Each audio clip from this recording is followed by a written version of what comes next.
Peace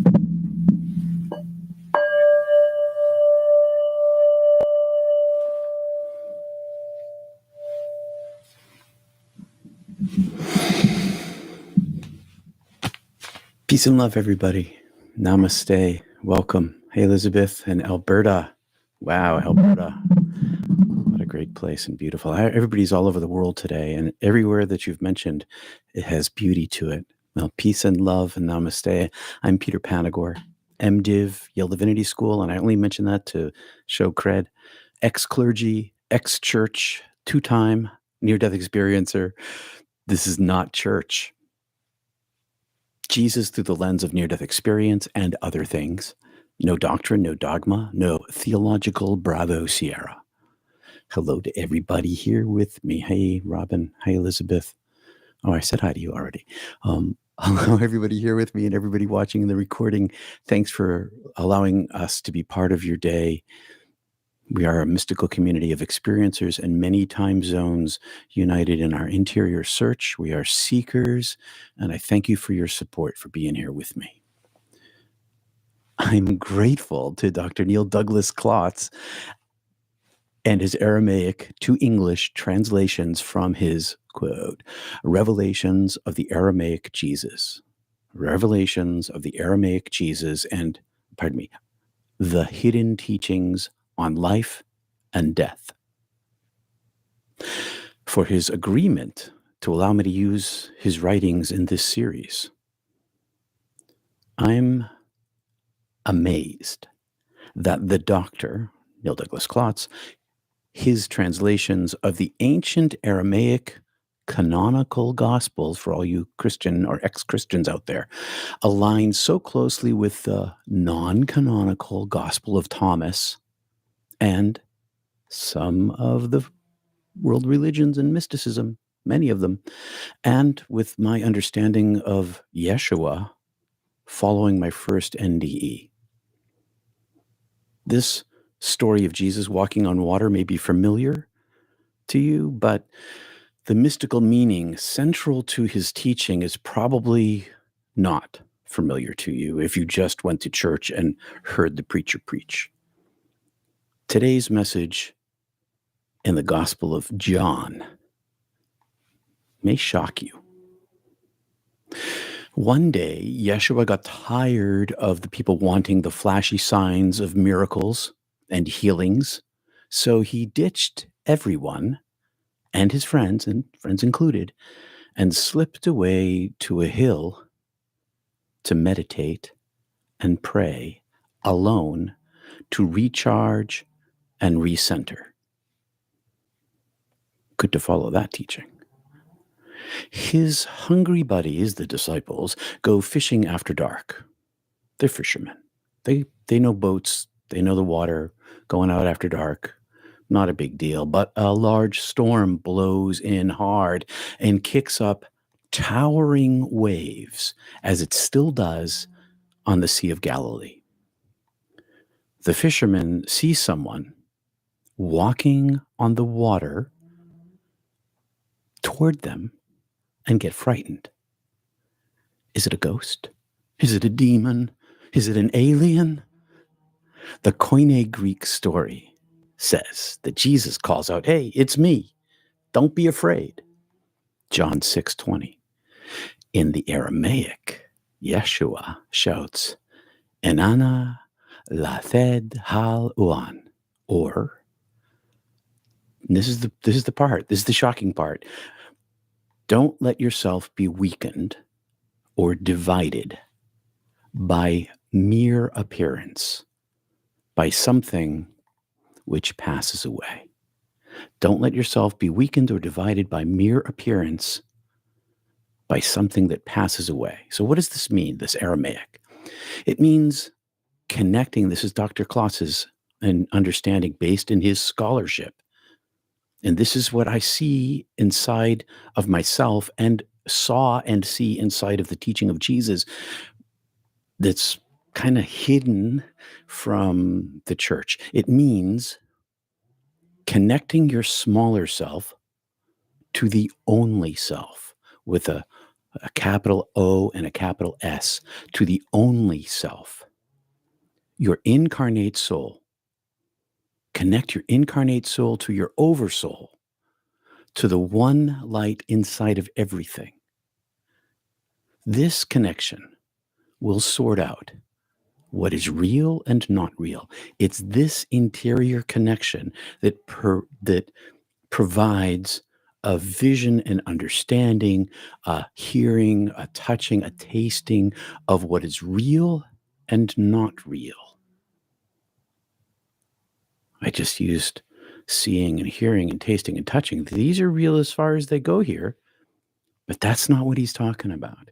He's talking about the reality with a capital R. When I died, the reality on the other side, and you hear this from other near-death experiencers, the reality on the other side is a million times, a septillion times more real than here. And this interconnection separates what's real from what's not real. In Aramaic, here's another shocking part. In the Aramaic, in most situations, Jesus advises us to connect within. That's what he's telling people. This is the balance place between our inner divinity and our outer humanity, the two together. Together. The outer, it's always passing away. The inner, that's eternal. Connect the two. Find awakening. Open to enlightenment. He says, don't be divided. Bring them together. So he gets in the boat and they all land on the other shore. But the crowd who they ditched on the far shore, they follow on foot. And one guy shouts out, "Hey, give us some bread as Moses did in the desert." The mythical miracle of manna from heaven, as the story goes, in Exodus, fed the Hebrews for 40 years as they wandered in the desert. But the manna didn't stop anyone from dying. Jesus replies to this man with the I am statement. Now, months ago, we covered the I am statements. Whenever Yeshua gives an I am statement, he's referring to his connection to his higher self, his Christ consciousness, his eternal nature. The I am who is the name, the ineffable, that Moses gave in Exodus. I am who is, also the I am who I am. So let's review for a moment. I am who I am. This is the most direct translation in many English versions of the Bible. It suggests that the beloved is self-existent and eternal. I am who I am, self-existent and eternal. Or there's another translation, I will be what I will be. This translation emphasizes the beloved's dynamic and ever unfolding nature, suggesting a future-oriented perspective for us and itself. I am who I shall be. This version of translation combines the aspects of self-existence with an unfolding future, indicating that the beloved is constantly adaptive. I will be who I will be. This interpretation stresses the beloved's sovereignty. I will be who I will be.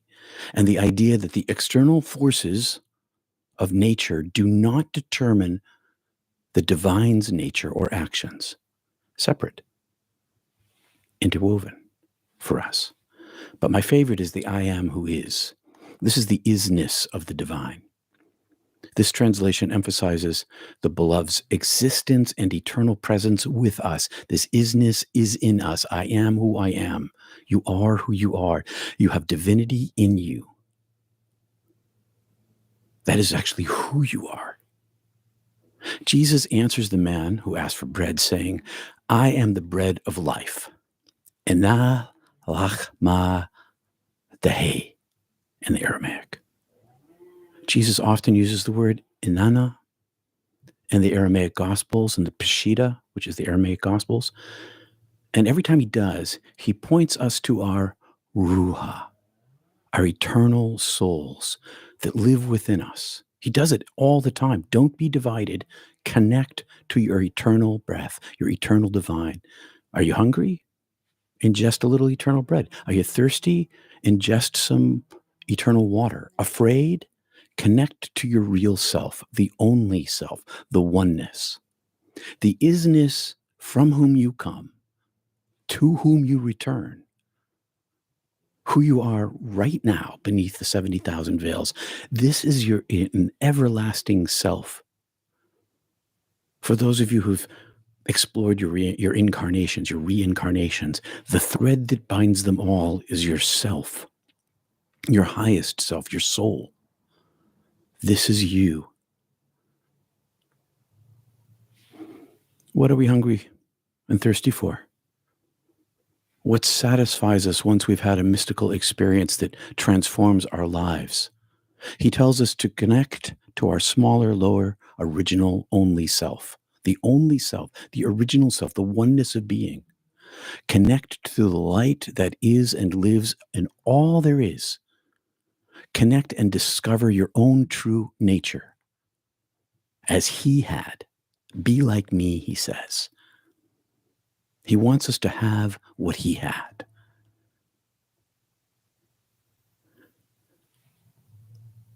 In John 6:35, we talked about this a week ago from the Aramaic, whoever arrives at my experience will not hunger. Whoever trusts as I do will not thirst as I do. We can bring heaven here now and live in samadhi. Connect to the grid. Access the one in all there is. I'm talking to you from experience, not from theology. I am not hungry. I am not thirsty. My small lower self is connected to the oneness, to the only self. I saw and was this when I died, in this union, this who and what I am. And so in my temporal life, I came back with this extra dose of it. But I learned in my lifetime to increase my bandwidth for data flow, and my terabytes I added for storage. I added terabytes to my data storage through practices of retreating to recharge and reconnect as Jesus did. I connected my lower self to my higher self, breath by breath, action by action. Jesus' language of reconnection is so buried, so hidden, and condemned by Christianity in general that at the time, back in 1980, I looked into Hinduism deeply and Zen practices in order to follow Jesus' teaching. I know that might sound strange to some, but you can connect and increase your experiential capacity. So what are the tools to use? And we've talked a million times about meditation. Next time we meet, which is not next Sunday, but the week after, the next time we meet, I'm going to compare major Hindu groups of yoga practices with similar practices in mystical Christianity, showing that the different spiritual traditions approach the similar concepts with similar results. And it doesn't have to do with declaring Jesus as your personal Lord and Savior, or how many times you go to church, or whether you tithe, or whether you believe what the preacher says. Because Jesus was telling us it's inside us. And I stand here telling you he's right. I know not by study, but through practice and experience. And you may ask why these Hindu yogic practices are similar to the Christian mystical practices. The answer is simple. Because they work. And they've been handed down for centuries because they work. They open our hearts and minds to allow us to channel paradise energy into the catchment basin of our body through our soul by connecting to the only self, giving us daily treasures of courage and reorientation and energy and joy and hope in daily life that make life itself bearable and beautiful. And Jesus didn't say, go read a book or go to the temple or get educated. In 100 different ways, in so many contexts, he told us again and again as we read in the Aramaic Gospels and can uncover in the Greek, Koine Greek, he tells us to connect our lower selves to our higher selves. To become, he says, like him. Not to worship him, but to become like him. If you had a spiritually transformative experience, then you've tasted this, whatever tradition that you're in, because this is ineffable. It's beyond language and culture. It's the energy itself. And he happened to be a big carrier of it and quite the teacher. And yeah, I guess I'm trying to rehabilitate the perspective on him because so many people hate the church and so they hate Jesus. And so they don't understand that the one presented in church isn't the guy who he was. But it's important to, if you've had an experience, to cultivate it. I was afraid I was going to lose what had the connection that I had. He said once, to the one who has, that one gets more. More will be given to the one who has. If you've had a mystical experience or a spiritual transformative experience, you can cultivate this and grow your plant or a fruit tree to bear fruit. And after the first time I died, after my first death, I was afraid. I was afraid I was going to lose this connection, this thing that I knew that I was, and I was trapped in this body. I was afraid I was going to lose the connection, and I was right, and I was wrong. I would never have lost that connection. I understand that now. I would never have lost the connection to the energy that came back with me. I can't be lost now, not after what happened to me. But I was right to cultivate the gifts I was given. Not that psychic things that happen to me, which happen all the time, and to people around me, with people around me, I should say. But to cultivate the gift of connection, to connect to the one self, the only self, the oneness of being, to connect to that place provides all these gifts. And the biggest one of all is knowing where I'm from, who I am, and where I'm going. I'm one who has been given and to whom more has been given, but I provided the space for the more to gather by retreating into to re-energize, to recharge, to recenter. And now I'm always in pursuit, not because I have it in my head, but because I know it in my heart.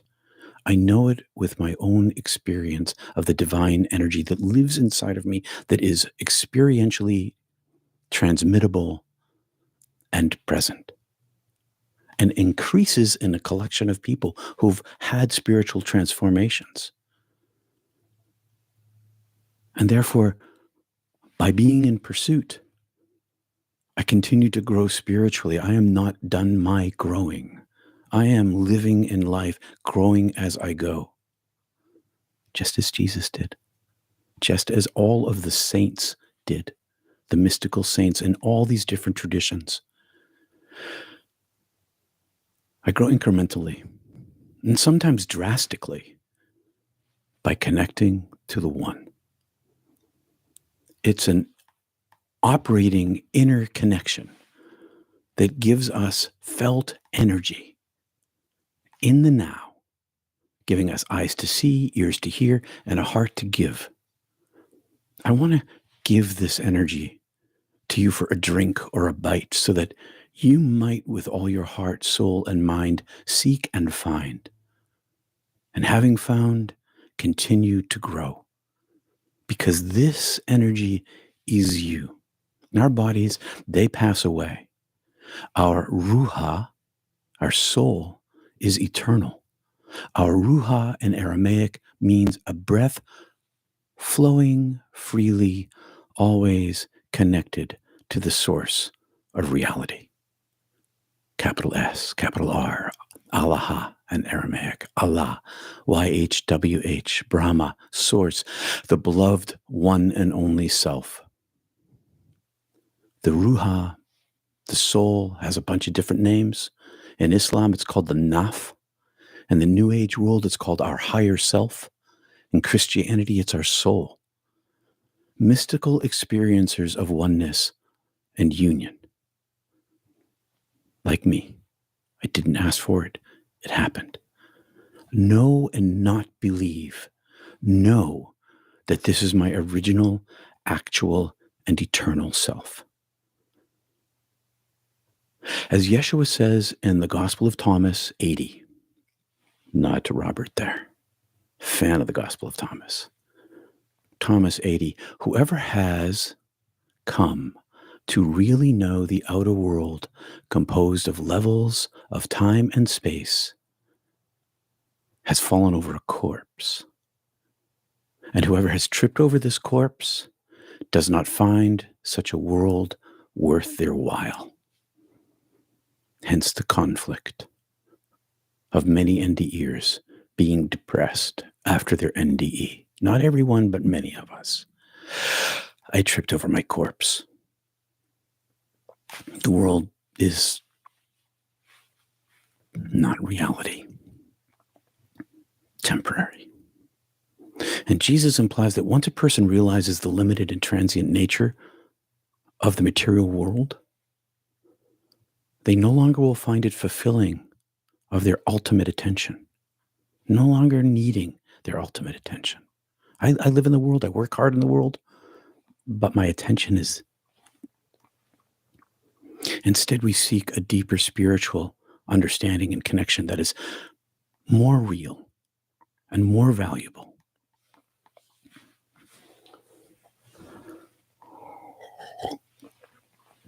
We seek this connection to the one self that pervades all things, that's connecting all things everywhere, all the time. You see it, you feel it, you touch it, you smell it. You go out in nature and it radiates around you. Connect to the one self and discover our true selves.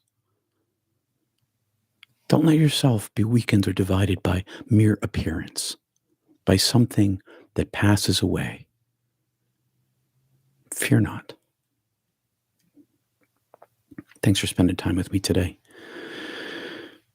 Time is the most valuable item of a human life because it's temporary. So thank you. Appreciate it. And thanks for your financial support. A little from everyone goes a long way in making it possible for me to be here with you now, to do podcast interviews, to meet with you at Mystic Tea Salon, coming up at the top of the hour, where the talk is profound through crowdsourced wisdom. Thank you, Sylvester, for the super chat. And the link for the Mystic Tea Salon is below in the show notes. Next Sunday, December 10th, Dr. Ken Gilligan will be running Mystic Chai Salon because I'll be away writing the final half of my last chapter for the feature film. Had a long talk with the producer just the other day, which I hope to complete in January. Whew, a whole year. It would have been done sooner, but Mom got sick. So been doing a lot of mom time. She's fine. Peace and love, my friends. And thank you, KT, for the super chat. It really does help. Thanks for being here with me this morning. The link for the Mystic Tea Salon is in the show notes. I'll see you there in a few minutes. And we'll have a long talk. I have a 1:00 appointment, so we'll end a little early for that. Thanks, Sylvester. Thank you for saying so. Martha, Andrew. Hey, Andrew. Good to see you here. Holly, thank you. Thank you very much. And Diane and Vineyard Worker. I got 5 stars from Vineyard Worker. Thank you, 5-star Vineyard Worker. Tiffany. Cognate. Thank you. Amy. Thank you.